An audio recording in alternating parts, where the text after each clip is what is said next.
Leo tunaletea mashine hii hapa ya kukamua mafuta ya alizeti. Hii ni mashine ya kukamua mafuta ya alizeti na hii ni mashine namba 120. Mashine kama hii hapa bei ni milioni 27.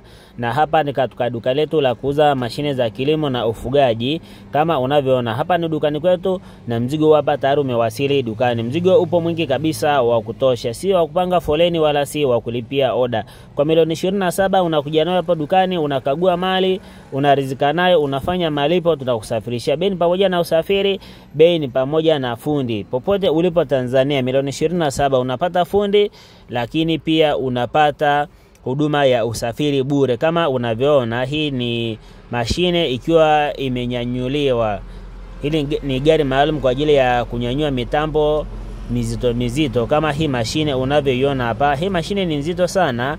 Haibebeki kwa mikono wala haibebeki kwa gari ndogo. Inahitaji gari kubwa kama hii hapa yenye mtambo maalum kwa ajili ya kunyanyulia mizigo mizito. Karibuni sana kwa vifaa bora vya kilimo na ufugaji. Tupo Dar es Salaam, Goba, njia 4, mikoa yote Tanzania tunasafirisha. Popote ulipo Tanzania. Hapa ni Goba, njia 4, Dar es Salaam. Kituo cha dadala kinaitwa Lilian Kibo, tupo karibu kabisa na sheli ya ETN. Hapa ni dukani, mzigo upo, piga simu kwa namba zinazoonekana hapo, fika dukani uone mali.